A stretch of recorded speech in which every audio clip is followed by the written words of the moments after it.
Hello बच्चों, welcomes to all of you on my YouTube channel physics by Nikunj sir. मैं लेके आया हूँ एकलव्य सीरीज का पहला वीडियो, जिसका नाम एकलव्य इसलिए रखा गया है कि हमारे पास वन टाइम में ऐसे इंपॉर्टेंट क्वेश्चन का सिलेक्शन किया गया है कि जो तुम्हारे बोर्ड एग्जाम के पेपर के लिए काफ़ी ज़्यादा इंपॉर्टेंट रहने वाले हैं। और उसके जैसे या उसके टाइप्स के काफ़ी सारे क्वेश्चन तुम्हारे पेपर में आ सकते हैं। तो हम आज शुरुआत करते हैं पहले क्वेश्चन से। On a seesaw, two children of masses 30 kg and 60 kg are sitting on the one side of it at distance 2 meter and 2.5 meter respectively from the center of the seesaw. Find the distance at which a man should be sit on the other side to balance the seesaw. देखो question कुछ इस तरीके से है कि centre जहाँ पे consider किया गया है, मान लो कि यहाँ पे सेंटर है, ठीक है। अब यहाँ पे ये बोला गया है कि ये जो डिस्टेंस है वो 2.5 मीटर है, जहां पे कितना मास हैंग हो रहा है 60 केजी। मीन्स ये कितना हो गया 60 जी इसका वेट हो गया, राइट। फिर 30 केजी वाला सेंटर से कहां पे बैठा हुआ है 2 मीटर डिस्टेंस पे बैठा हुआ, तो ये डिस्टेंस तुम्हारे पास कितना हो गया 2 मीटर हो गया। अब 30 केजी वाले का वेट कितना लगेगा 30 जी डाउनवर्ड लगेगा। अब अगर यहां पे देखा जाए तो देखो राइट साइड वाला जो वेट है वो ज्यादा है, तो डेफिनेटली उसके टिल्ट होने के चांसेस किस तरफ होंगे, राइट साइड होंगे। तो हमें जो 75 केजी मास है वो कहां पे रखना पड़ेगा, लेफ्ट साइड में रखना पड़ेगा, तभी जाके वो क्या हो सकता है, बैलेंस हो सकता है। तो मान लो कि हमने 75 केजी यहां पे हैंग कर दिया, तो ये 75 कितना हो गया जी हो गया। और इसका यहां से डिस्टेंस जो है वो सपोज हम कितना ले लेते हैं, एक्स ले लेते हैं। अब ये बोला गया है कि ये जो है सीसो कैसा रहना चाहिए, बैलेंस कंडीशन में रहना। और ये बैलेंस कब होगा, ये बैलेंस तब होगा जब क्लॉकवाइज मोमेंट्स और एंटी क्लॉकवाइज मोमेंट्स क्या हो जाने चाहिए, सेम। तो देखो सेंटर के लेफ्ट साइड वाले जो फोर्सेस है वो किस तरफ मोमेंट क्रिएट करेंगे, एंटी क्लॉकवाइज सेंस में। और राइट साइड वाला जो फोर्स है वो कौन सा साइड मोमेंट क्रिएट करेगा, क्लॉकवाइज सेंस में। तो ये कितना हो गया 30 जी इंटू 2 प्लस कितना हो गया 75 जी इंटू कितना हो गया x, and that is equal to what 60 g into what 2.5। तो ये कितना हो जाएगा, g पूरे में कैंसिल हो गया, तो ये हो गया हमारे पास 60, ये कितना हो गया 75x, और ये कितना हो जाएगा 120 और 0.5 मीन्स 150। तो 75x इज इक्वल टू कितना हो गया 150 माइनस 60 मीन्स 90। तो x इज इक्वल टू कितना आ गया 90/75, एंड दैट इज व्हाट 15 से अगर इसको कट करें तो 6/5 मीन्स 1.2 मीटर। इसका मतलब हमें सेंटर से left from centre at 1.2 metre distance पे इसको क्या करना पड़ेगा, हैंग करना पड़ेगा, तभी जाके ये सीसो क्या आएगा, बैलेंस कंडीशन में आएगा। Now given figure shows a heavy roller with axle at O. Axle कहां पे, इसका ओ पे है। Which is to be pull on the pavement XY, मतलब हमें इसको खींच के बाहर निकालना है इस वाले पेवमेंट पे। By applying minimum possible force, draw the diagram and mark the direction in which force should be applied. देखो इन्होंने बात की किसकी, मिनिमम फोर्स की। और कोई भी बॉडी घूम के बाहर कब आएगी, जब उस पर टॉर्क लगेगा या फिर मोमेंट लगेगा। तो मोमेंट क्या होता है, फोर्स इनटू परपेंडिकुलर डिस्टेंस। अब देखो फोर्स कैसा चाहिए हमें, मिनिमम चाहिए, लेकिन डिस्टेंस कैसा चाहिए, मैक्सिमम चाहिए। तभी तो क्या हो सकता है, मोमेंट जो होगा वो मैक्सिमम लगेगा, अदरवाइज तो लगेगा नहीं। तो अगर ये बॉडी हमें सर्कल जैसी दिख रही है तो मुझे बताओ इसमें सबसे मैक्सिमम डिस्टेंस क्या हो सकती है। मैक्सिमम डिस्टेंस क्या होगी हमारी, डायामीटर। क्या होगा, डायामीटर। तो ये जो एक्सेल है वो एग्जैक्टली इसका जो डिस्टेंस है वो कहां से पास होना चाहिए, इसके सेंटर से पास होना चाहिए। तो इस तरीके से ये रहेगा, इसका कांटेक्ट करवा लेते हैं यहां से। देखो इस तरीके से इसका कांटेक्ट रहेगा और ये पास कहाँ से होना चाहिए, एग्जैक्टली इसके सेंटर पॉइंट से होना चाहिए। तो यही डिस्टेंस इसका डायमीटर होगा और डायमीटर क्या हो जाएगा, मैक्सिमम। तो फोर्स कैसा लगेगा, क्योंकि फोर्स और डिस्टेंस दोनों क्या होते हैं, परपेंडिकुलर होते हैं। तो फोर्स कैसा आएगा तुम्हारे पास, टेंजेंशियल आएगा। कैसा फोर्स आएगा, टेंजेंशियल डायरेक्शन में होना चाहिए। तो ये हो गया तुम्हारे पास F और ये हो गया इसका क्या, डिस्टेंस, जिसको हम क्या बोल रहे हैं, डायमीटर बोल रहे हैं। इस तरीके से इसका डायग्राम बनेगा और ये फोर्स क्या हो जाएगा, मिनिमम फोर्स हो जाएगा, बिकॉज डिस्टेंस कैसा है, मैक्सिमम। मूव करते हैं अपने आज के थर्ड क्वेश्चन की तरफ। Two bodies A and B have masses in the ratio of what, 5:1, मतलब m1/m2 हमें दे रखा है कितना, 5:1। फिर दे रखा है kinetic energy in ratio is what, 125/9, मतलब k1/k2 दिया है अपने को 125/9। क्या पूछा है उन्होंने, वेलोसिटीज का रेशियो। तो काइनेटिक एनर्जी क्या होती है, हाफ mv²। तो हम यहाँ पे क्या ले लेंगे, half m1v1² divide by what, half m2v2² is equal to कितना हो गया हमारे पास, 125/9 हो गया। हाफ कैंसिल हो गया, m2 इधर जाएगा, m1 नीचे जाएगा, तो ये v1² upon v2² is equal to कितना हो गया, 125/9। देखो m2 इधर आ रहा है और m2 के लिए कितना है 1, m1 नीचे आएगा तो कितना हो गया, 5 हो गया। तो ये इसका स्क्वायर रूट हो जाएगा। तो देखो 125/5 कितना होता है, 25 होता है। इट मीन्स 25/9 और इसका स्क्वायर रूट कितना हो जाएगा अपने पास, 5:3। ऐसे क्वेश्चन जनरली 2 मार्क्स में पूछे जाते हैं। सो अपने को फॉर्मूला अच्छे से याद होना चाहिए। पोटेंशियल एनर्जी का फॉर्मूला तुम्हें याद होगा, क्या होता है, mgh, right. Next thing, a bullet of mass 50 gram is moving with a velocity of 500 metre per second. Initial velocity दे रखा है अपने को कितना है, 500 metre per second. penetrates 10 centimetre into a steel target and comes to rest। देखो वो उसके थ्रू जा रहा है, किसके थ्रू, बॉक्स के थ्रू। तो होगा क्या, उसको रिटार्डेशन मिलेगा। रिटार्डेशन मिलेगा तो वो फाइनली क्या हो जाएगा, रेस्ट पे आ जाएगा। तो calculate the kinetic energy possess by the bullet. तो बुलेट का काइनेटिक एनर्जी कितना होगा पहले पार्ट में, that is what, half mu²। मास कितना है, देखो ग्राम में, यूनिट कन्वर्जन भूलना मत, यूनिट देखना है अपने को। सबको किस में कन्वर्ट करना है, mks में, मीटर, किलोग्राम, सेकेंड। तो 50 इंटू 10⁻³ और u का स्क्वायर मीन्स क्या हो गया, 500 इंटू 500 हो गया। तो ये 10⁻³ है। तो देखो इसके 2 0 और ये 1 0 में कट कर लेता हूँ, ठीक है। तो 5 इंटू 5 कितना हो गया, 25, और 25 इंटू 500 कितना हो गया, 12500 और डिवाइड बाय कितना हमारे पास 2 है। तो ये कितना हो जाएगा, 62500 और यूनिट क्या होगा हमारे पास, जूल। फिर एवरेज रिटार्डिंग फोर्स। तो एवरेज रिटार्डिंग फोर्स, तो देखो हमारे पास इक्वेशन क्या होती है, v² is equal to u² plus 2s। Final velocity कितना हो रहा है, 0 हो जा रहा है, क्योंकि वो कहाँ पे आ जा रहा है, रेस्ट पे आ जा रहा है।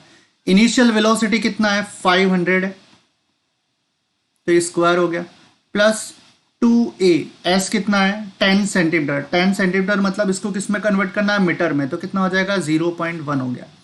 इस वैल्यू को लेफ्ट में ले लो, तो 500 इंटू 500 डिवाइड बाय कितना हो गया,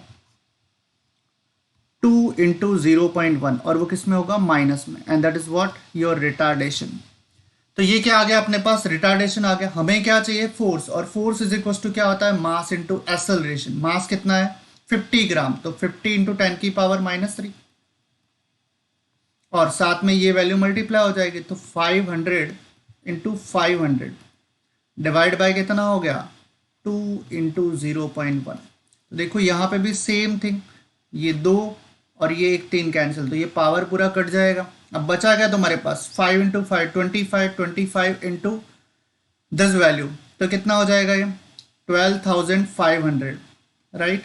डिवाइड बाय कितना हो गया, 0.1, तो ये इसका भी आधा हो जाएगा। तो F कितना आएगा तुम्हारे पास, इसका हाफ और एक डेसिमल बढ़ जाएगा तो 625,000 न्यूटन।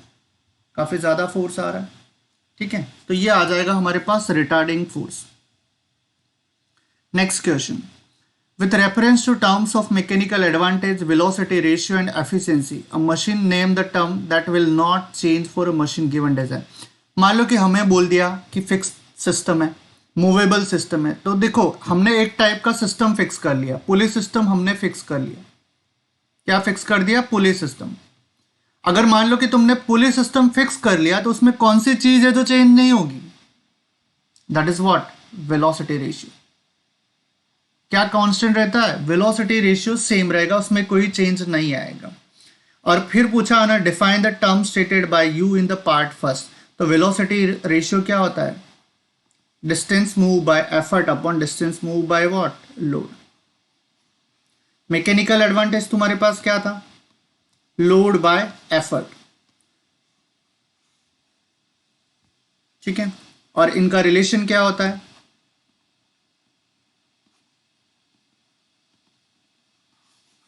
ठीक है, इस तरीके से। Now a pulley system has a 4 pulleys in all, 90% efficient. Calculate the mechanical advantage. तो सबसे पहले एफिशिएंसी से मैकेनिकल एडवांटेज निकालना है। वेलोसिटी रेशियो अपने को गिवन है, और वेलोसिटी रेशियो कितना आ रहा है? 4, क्योंकि 4 पुली सिस्टम गिवन है। एफिशिएंसी कितना गिवन है अपने को? 90%, मतलब कितना हो गया? 0.9। तो मैकेनिकल एडवांटेज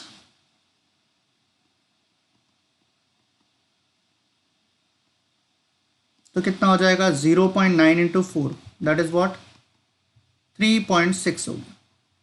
तो ये आ गया अपना क्या? Mechanical advantage. नेक्स्ट पार्ट क्या पूछा है उसमें? Effort to lift a load of 1000 newton. तो मैकेनिकल एडवांटेज आ गया, तो डेफिनेटली हम क्या निकाल सकते हैं? क्योंकि मैकेनिकल एडवांटेज होता है क्या? Load bye effort. लोड कितना है? 1000।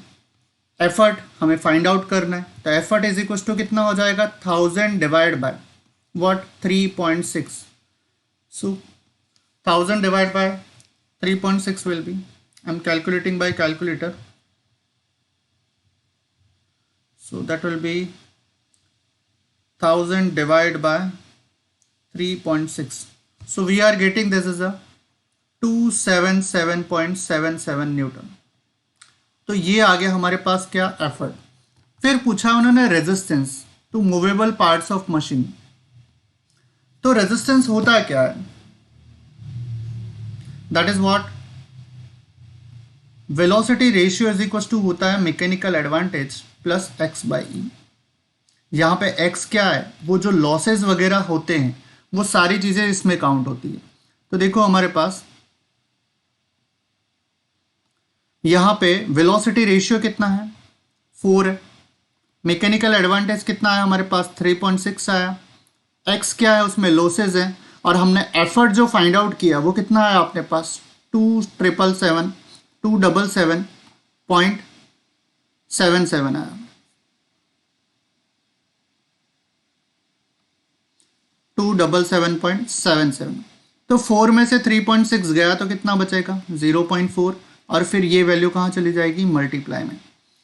तो 277.77 is equal to what? X. तो ये कितना आएगा? Into 0.4। So this is what? X is equal to 111.11 newton. क्या हो जाएगा उसके अंदर? लॉस हो जाएगा।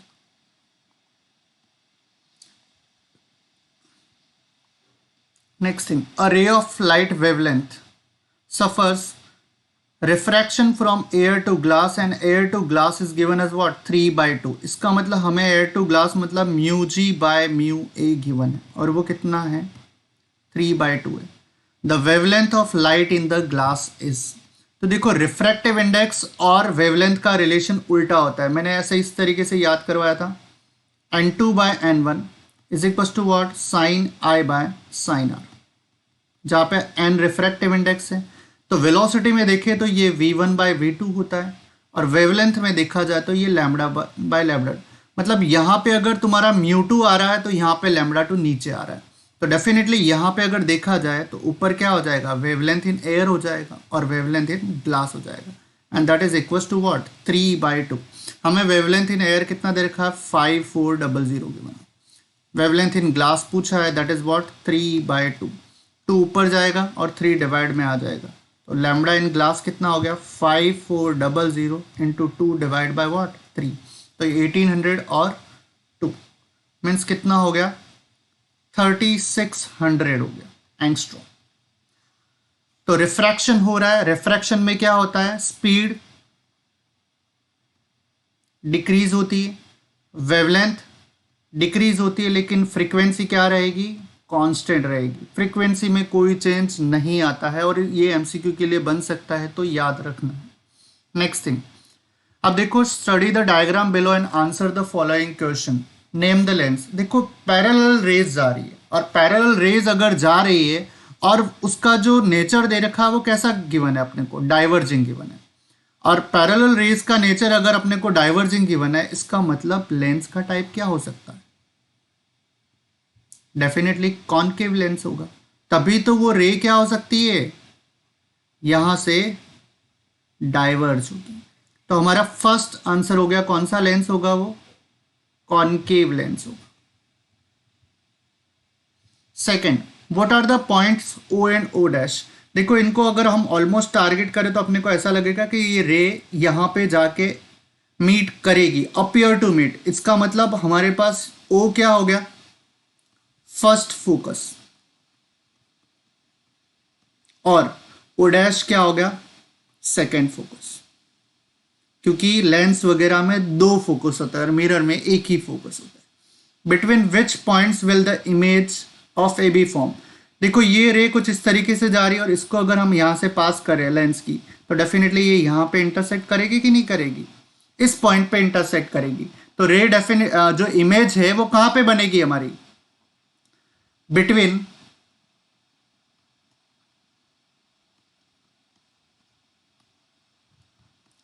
पोल ऑफ लेंस एंड ए। अब देखो ये पोल ऑफ लेंस और ए के बीच में बन रही है, क्योंकि ये रे यहां पे कुछ इस तरीके से अपने को अपीयर हो रही है।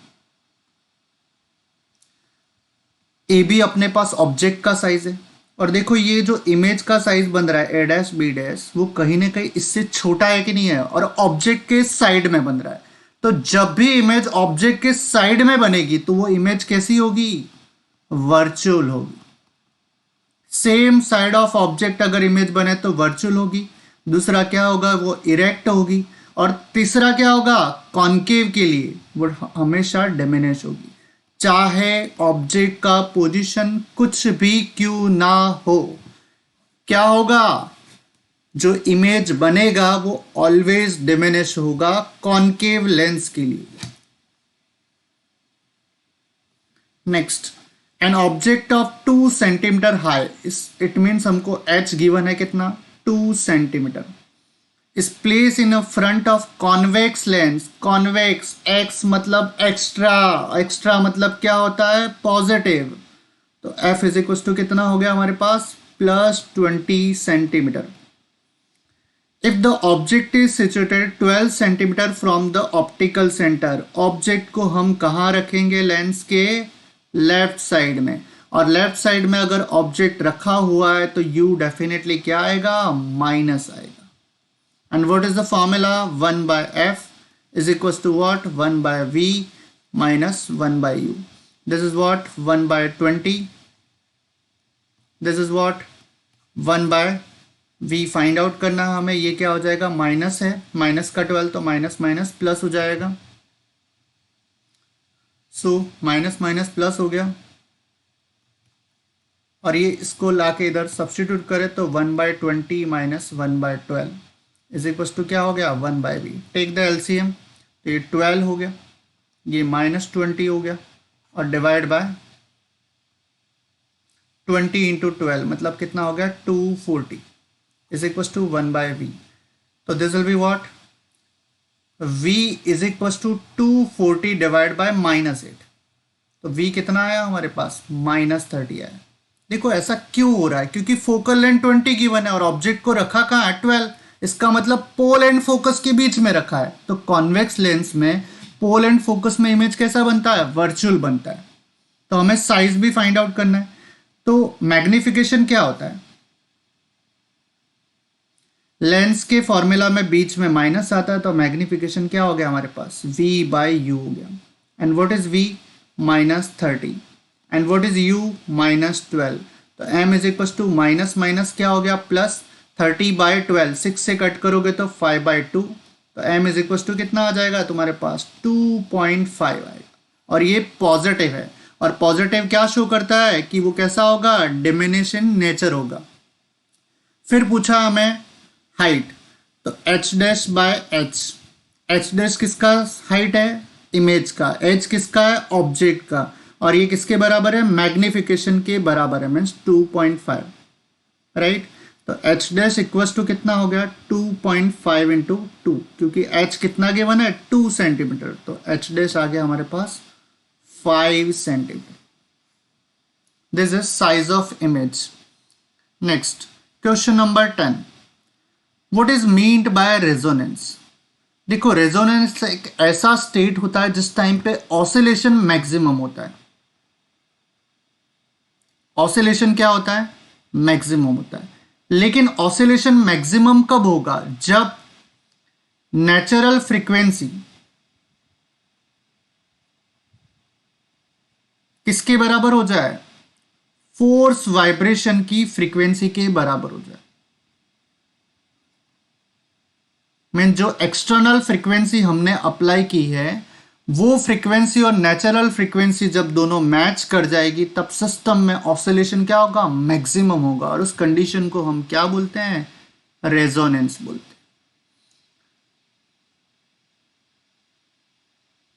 State the 2 ways in which resonance differs from force vibration। देखो फोर्स वाइब्रेशन अलग अलग फ्रीक्वेंसी पे हो सकता है, ठीक है, लेकिन रेजोनेंस कब होगा, जब दोनों चीजें मैच हो जाएगी तभी आएगा हमारे पास। अदरवाइज ऐसा नहीं कि हम कोई भी फ्रीक्वेंसी, जैसे तुम स्विंग को मूव करा रहे हो तो वो मूव होता रहेगा, you are doing what, force vibration, मतलब तुम उसको फोर्सफुली ऑसिलेट करा रहे हो, लेकिन ऐसा नहीं कि उसमें नेचुरल फ्रीक्वेंसी के बराबर हो चुका है। तो इस तरीके से वो दोनों सेम नहीं होते, वो डिफर करते हैं। नेक्स्ट थिंग, अ मैन स्टैंडिंग बिटवीन 2 क्लिफ्स। यहाँ पे आदमी खड़ा है और यहाँ पे एक क्लिफ है और यहाँ पे एक क्लिफ है, ठीक है। तो a man standing between 2 cliffs produces a sound and hears echo successive after intervals of 3 second and 4 second. देखो इको यहाँ से यहाँ जाएगा और वापस आएगा, राइट, और यहाँ से यहाँ तक ये रिटर्न होगा साउंड। तो 3 सेकेंड और 4 सेकेंड के बाद में सुनाई दे रहा है। तो हमारे पास जो एवरेज डिस्टेंस होगा वो क्या होगा, d1 प्लस d2/2। क्यों हाफ से डिवाइड क्यों किया मैंने, रीजन क्यों, क्योंकि यहाँ पे टाइम जो हो रहा है वो डबल डिस्टेंस ट्रैवल कर रहा है। तो क्या हो जाएगा, ये स्पीड ऑफ साउंड कितना दे रखा है हमको, 330 इंटू, देखो उधर साइड जाने में इसको कितना टाइम लग रहा है, t1, और वो कितना है 3 सेकेंड, इधर जाने में कितना लग रहा है 4 सेकेंड। तो 330 इंटू 3 प्लस कितना हो गया, 330 into 4 divide by what, 2। So d is equal to 2 से डिवाइड कर लो, तो ये कितना हो जाएगा 165 इंटू 3, और ये कितना हो जाएगा 165 इंटू 4। तो 165, 3 प्लस 7 कितना, 3 प्लस 4 कितना हो गया 7। तो 165 into 7, so distance will be 1155 metre. तो ये हो गया दोनों क्लीफ के बीच का gap. Why will an echo not be heard when the distance between the source of sound and reflecting source is 10 metre? Because इसका कॉन्सेप्चुअल आंसर ये है कि इको तभी सुनाई देगा जब मिनिमम डिस्टेंस जो है वो क्या है, 70 मीटर है।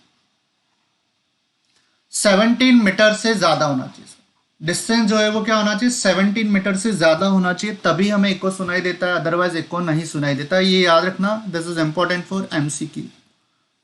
Next, the diagram below shows the displacement time graph for a vibrating body.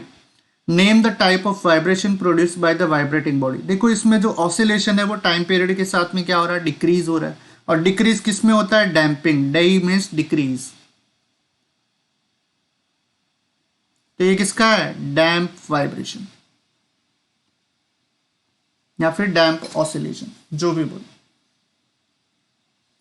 Give one example of producing such vibration. Tuning fork, जिसको तुम एक बार ऑसिलेट करा के छोड़ दो तो वो क्या होगा, उसके जो प्रॉन्ग्स है वो क्या होते रहेंगे, ऐसे वाइब्रेट होकर धीरे धीरे फिर लास्ट में स्टॉप हो जाते हैं। तो ट्यूनिंग फॉर्क इसका एग्जाम्पल हो जाए। Why is the amplitude of the wave gradually decreasing? क्यों डिक्रीज हो रहा है? क्योंकि इसमें क्या लग रहा है, एक डैम्पिंग फोर्स लग रहा है, जिसको हम क्या बोलते हैं, रेजिस्टिव फोर्स बोलते हैं। तो उसमें कंटिन्यूस एक रेजिस्टिव फोर्स लगता है जो उसको क्या करता रह जाएगा, डिक्रीज करता जाएगा। What will happen to the vibration of the body after some time? Zero हो जाएगा almost, right. Next, a cell of EMF 2 volt and internal resistance 1.2 ohm is connected with an ammeter of resistance 0.8 ohm and two resistor of 4.5 and 9 ohm shown in the figure below. What will be the reading of ammeter? तो देखो सबसे पहली चीज ammeter क्या read करेगा, जो current उसके through जा रहा है। तो हमें क्या निकालना पड़ेगा, सबसे पहले सर्किट का टोटल रेजिस्टेंस निकालना पड़ेगा, और वो कितना आता है देखते हैं। पहले तो ये दोनों किस में, पैरेलल में, तो इन दोनों का हमारे पास क्या आ जाएगा, 4.5 into 9 divide by what, 4.5 plus 9, R1 R2 upon R1 plus R2। दो के लिए फॉर्मूला याद रखो, स्पीड बढ़ेगी इससे तुम्हारी। तो 13.5 हो गया, ये इसको 3 टाइम्स कैंसिल करेगा तो ये कितना आ गया, 3 ओम आ गया। तो हमारे पास आर इक्विवेलेंट कितना हो जाएगा, देखो इसका 3 हो गया, अमीटर का कितना है 0.8 और बैटरी का कितना है 1.2। तो टोटल रेजिस्टेंस 3.8 प्लस 1.2 कितना हो गया, 5 ओम हो गया। तो हमारे पास आई कितना होता है, voltage upon resistance, V by R equivalent. V कितना है 2, R इक्विवेलेंट कितना आया 5, तो दिस इज व्हाट 0.4 एम्पियर। ये होगी रीडिंग अमीटर की। What is the potential difference across the terminal of the cell? तो टर्मिनल ऑफ द सेल मतलब क्या पूछा है हमें, टर्मिनल वोल्टेज। और टर्मिनल वोल्टेज क्या होता है, बैटरी का जो भी वोल्टेज है उसमें से हमें I इंटू आर माइनस करना होता है। तो 2 माइनस आई कितना है हमारे पास 0.4 और R कितना है 1.2। इन दोनों को सॉल्व करेंगे तो हमारे पास टर्मिनल वोल्टेज जो V है वो कितना आएगा, 0.4 इंटू 1.2 है, मतलब कितना हो गया 2 minus 0.48, so this will be what 1.52 volt. ये आ जाएगा तुम्हारे पास क्या, टर्मिनल वोल्टेज। नेक्स्ट थिंग, इस क्वेश्चन में बहुत प्रॉब्लम आती है तुम्हें, तो इस टाइप के क्वेश्चन को काफी अच्छे से ध्यान में देना है। 104 ग्राम ऑफ वाटर, देखो वाटर कितने पे है, 104 ग्राम है और उसकी स्टेट क्या है 30 डिग्री सेल्सियस है, ठीक है। Taken in a calorimeter made of copper of mass 42 gram. Copper का मास कितना दे रखा है आपने को, 42 ग्राम दे रखा है। इसका मतलब डेफिनेटली कॉपर का भी जो टेम्परेचर होगा इनिशियली वो कितना होगा 30 होगा। When a certain mass of ice at 0 degrees Celsius added to it, the final steady temperature of the mixture of ice is melted was found to be 10 degrees Celsius. इसका मतलब जो हमने ice add की वो क्या हुई, 0 degree Celsius पे melt हुई, यस और नॉट। और अगर वो मेल्ट हुई है तो डेफिनेटली उसने क्या किया, हीट गेन किया। लेकिन अगर वो 0 डिग्री सेल्सियस पे ही मेल्ट हो रही है without changing in phase but constant temperature, तो उसने जो हीट गेन किया वो कौन सा हुआ, लेटेंट हीट हुआ। इसके बाद में देखो फाइनल उसका टेम्परेचर कितना हो जा रहा है 10 डिग्री सेल्सियस। अब क्या हो रहा है, जब सारी आइस वाटर में कन्वर्ट हो गई तो वाटर का टेम्परेचर इंक्रीज हुआ कि नहीं हुआ, उसी आइस का जो आइस वाटर में कन्वर्ट हुई है। इसका मतलब यहां पे क्या हुआ, स्पेसिफिक हीटिंग हुआ। तो आइस के लिए हमारे पास क्या हो गया, 0 से 10 और आ गया। Find the mass of ice added, तो heat gain is equal to what, heat loss. तो हीट किसने गेन किया है, आइस ने गेन किया। तो आइस ने जो हीट गेन किया होगा वो क्या होगा ml, plus m s delta T, जिसको तुम सी से लिखते हो,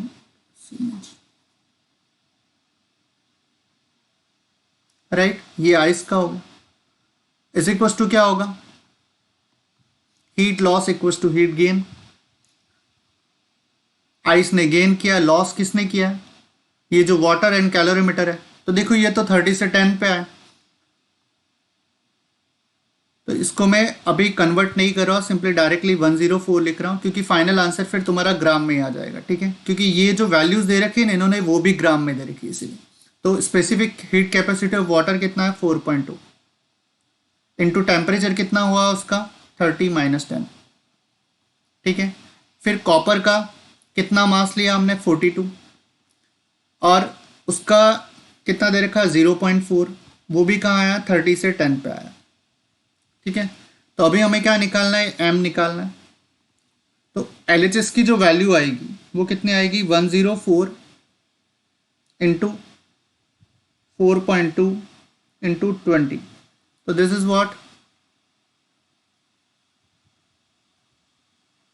8736 प्लस 42 इंटू 0.4 इंटू कितना हो गया 20, दिस इज व्हाट 336, और डिवाइड में ये जो m अगर हमने कॉमन ले लिया तो अंदर क्या बचेगा L plus c delta T, और आइस का अपने को फ्यूजन का कितना दे रखा 336, और सी डेल्टा टी, सी किसका है वाटर का ही है, तो वो कितना हो जाएगा 4.2 इंटू, लेकिन यहाँ पे देखो आइस का कितना आ रहा है 0 से 10 आ रहा है, तो ये कितना लेना पड़ेगा, तो मैं 10 लेना पड़ेगा, तो m इज इक्वल टू कितना हो जाएगा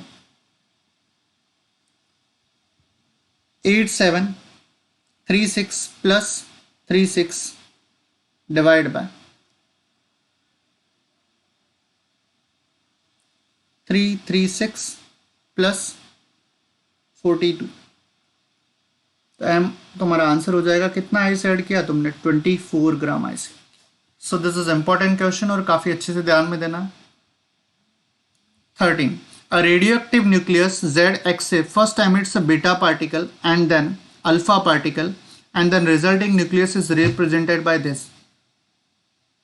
What are the values of P and Q terms in of A and Z? ठीक है, देखो सबसे पहली चीज बीटा, बीटा में हम जनरली -1 बीटा 0 कंसिडर करके चलते हैं।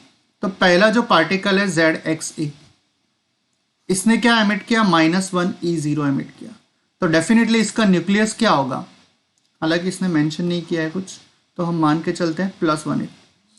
तो +1 E0 अगर एमिट किया है तो डेफिनेटली क्या होगा, इसका एटॉमिक नंबर डिक्रीज होगा Z-1 X, और ये क्या रहेगा A ही रहेगा। इसके बाद में ये क्या एमिट कर रहा है अल्फा पार्टिकल, और अल्फा कितना होता है 2He4 होता है।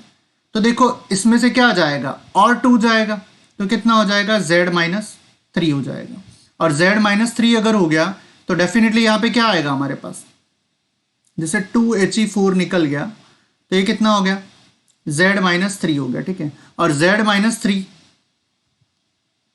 नया एलिमेंट बनेगा हमारे पास, और उन्होंने नया एलिमेंट क्या दे रखा है Y दे रखा है, तो Y बनेगा नया एलिमेंट, Z-3 होगा, A में से भी 4 चला गया तो ये A-4 हो गया। तो हमारे पास Q की वैल्यू कितनी होगी Z-3, और P की वैल्यू कितनी होगी A-4, ठीक है। अगर यहाँ पे तुम्हारा -1 E0 निकलता तो ये जो नया एलिमेंट तुम्हारा बनता वो क्या बनता Z + XA बनता। फिर इसके बाद में वापस इसमें 2He4 निकलता तो तुम्हारा नया एलिमेंट क्या होता Z-1 Y, और कितना हो जाता A-4 हो जाता, ठीक है। इस तरीके से कुछ वैल्यूज रहेगी। आई होप ये वीडियो पसंद आया होगा और तुम्हारे एग्जाम पॉइंट ऑफ व्यू को लेके ये काफ़ी ज़्यादा इंपॉर्टेंट होगा। सो बच्चों चैनल को सब्सक्राइब करना ना भूलें और कमेंट शेयर करें, और जिस किसी को भी कोई प्रॉब्लम रहती है वो कमेंट बॉक्स में कमेंट कर सकता है, मैं उसका डेफिनेटली सॉल्यूशन प्रोवाइड करूँगा। Thank you very much.